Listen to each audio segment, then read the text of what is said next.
Hello साथी, आप कैसे हैं? अपनी यूट्यूब फैमिली में आप लोगों को फिर से स्वागत है। तो चलिए, आज से आप लोगों को बस केवल 2 महीना ही रह गया है आपके 12th बोर्ड एग्जाम होने में। तो चलिए, इस 2 महीना में हम आप लोगों को कुछ VVI क्वेश्चन लेके आए हुए हैं, जो आपको इसी वीडियो में उसका आंसर भी याद हो जाएगा। तो इस स्लाइड में 5 क्वेश्चन में से एक क्वेश्चन आपकी निश्चित है कि आपके होने वाले 2025 एग्जाम बोर्ड में छपेगा। तो चलिए, इस वीडियो में आप शुरू से लेकर अंत तक बने रहिएगा।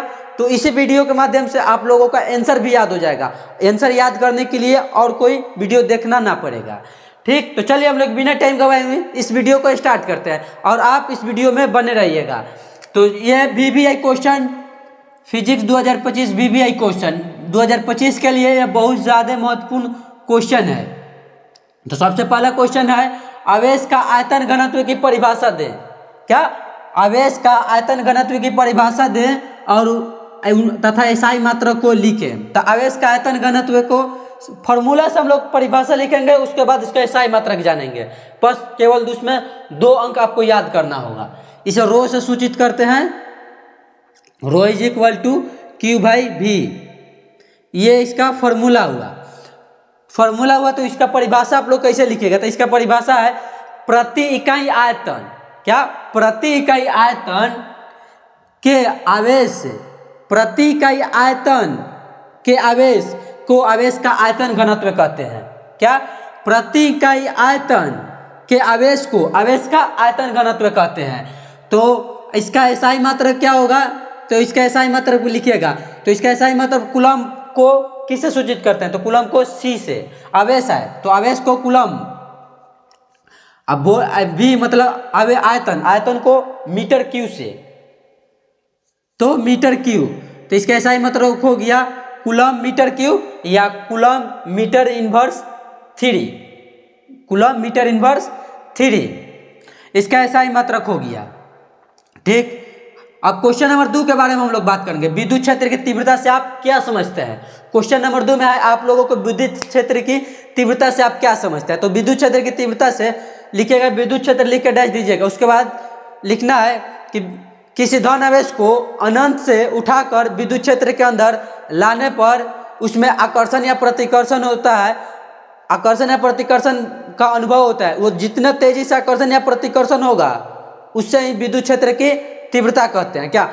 किसी धन आवेश को अनंत से उठाकर विद्युत क्षेत्र के अंदर लाने पर आकर्षण या प्रतिकर्षण बल का अनुभव होता है,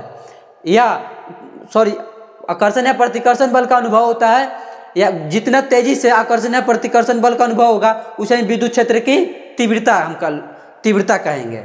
ठीक, तो ये आप लोगों को क्वेश्चन हो गया। 2 नंबर क्वेश्चन, किसी विद्युत क्षेत्र को, किसी धन आवेश को अनंत से उठाकर विद्युत क्षेत्र के अंदर लाने में आकर्षण या प्रतिकर्षण बल जितना तेजी से होगा उसे ही विद्युत क्षेत्र की तीव्रता कहते हैं। मान लीजिए कि ये विद्युत क्षेत्र है, ये धन आवेश हम लोग यहाँ ला रहे हैं, तो यहाँ ला रहे हैं तो मान लीजिए कि यहाँ पे माइनस चार्ज होगा तो ये आकर्षित करेगा। तो कितना तेजी से आकर्षित कर रहा है, इसको हम लोग विद्युत क्षेत्र की तीव्रता कहते हैं। 2 क्वेश्चन आप लोगों को याद हो गया।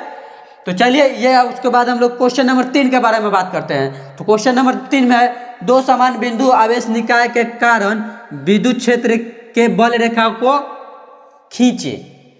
तो क्या लिखना है? 2 समान बिंदु आवेश के कारण। ठीक, तो 2 समान बिंदु आवेश के कारण। तो सबसे पहले प्लस प्लस समान आवेश है और माइनस माइनस समान आवेश है। तो हम लोग को फिगर बनाना है, इसमें और कुछ नहीं करना। एक दूसरे को प्रतिकर्षित करेगा तो यहाँ से विद्युत क्षेत्र निकलेगा लेकिन यहाँ से मूव हो जाएगा। क्या? मूव हो जाएगा। इसमें भी यही प्रक्रिया है, यहाँ से मूव हो जाएगा यानी कि घूम जाएगा। या माइनस माइनस भी एक दूसरे को प्रतिकर्षित करता है, तो इसको भी हम लोग यहाँ से मूव कर जाएगा। अब यहाँ हम लोग क्या चिन्ह इधर मैं लगाएंगे नहीं, तो इससे माइनस से आवेश को ग्रहण करता है, तो इसमें हम लोग तीर का सिंबल इस प्रकार लगाएंगे। ठीक, तीर को सिंबल इस प्रकार लगाएंगे। तो बस इतना ही लिख दीजिएगा पहला में कि 2 धन आवेश के कारण आवेश के निकाय प्लस 2, उसके बाद 2 नंबर में लिख दीजिएगा, उसके बाद फिगर पार दीजिएगा, आप लोगों को बोर्ड एग्जाम में 2 नंबर आ जाएगा। उसके बाद क्वेश्चन नंबर 4 के बारे में हम लोग बात करेंगे। ये 2025 के लिए BBI क्वेश्चन है, ये आपकी क्वेश्चन बोर्ड में छपेगा। परावैद्युत शक्ति एवं अपेक्षिक परावैद्युतांक की परिभाषा दें। परावैद्युत शक्ति एवं अपेक्षिक परावैद्युतांक की परिभाषा दें। तो इसका है कि पारा क्वेश्चन, इसी क्वेश्चन देखिए क्वेश्चन से ही आंसर बनता है। तो क्या है परावैद्युत को हम लोग आदत करेंगे तो इसका पारा है। तो पारा को हम लोग नापते हैं कि यह टेम्परेचर बढ़ जाए या घट जाए को नापते हैं पारा में, या कोई भी मात्रा को कि इतना पारा ऊपर चढ़ गया, इतना पारा नीचे चल गया। तो हम लोग बस यही से हम लोग आंसर बना लेंगे। तो इसका आंसर देखिए कि क्या है, पारा है। तो परावैद्युत शक्ति की परिभाषा हम लोग लिखेंगे कैसे, किसी पदार्थ क्या है, किसी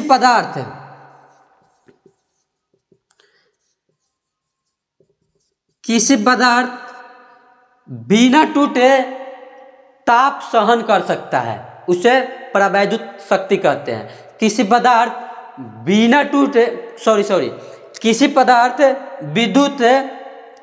पदार्थ विद्युत तनाव को बिना टूटे सहन कर सकता है। किसी पदार्थ विद्युत तनाव को बिना टूटे सहन कर सकता है, उसे परावैद्युत शक्ति कहते हैं। फिर से देखिएगा, परावैद्युत शक्ति को परिभाषा हम लोग लिखेंगे पारा, तब पारे से हम लोग आंसर लिखाएंगे किसी विद्युत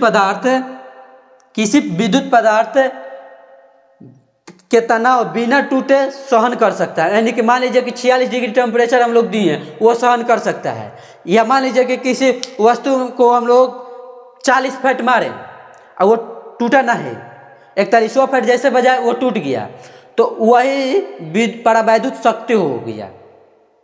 ठीक, तो आप ये क्वेश्चन आप लोगों को याद हो गया। इसमें 2 क्वेश्चन है, परावैद्युत शक्ति की परिभाषा आप लोग लिख लीजिएगा, उसके बाद अपेक्षिक परावैद्युता की परिभाषा हम लोग जानेंगे।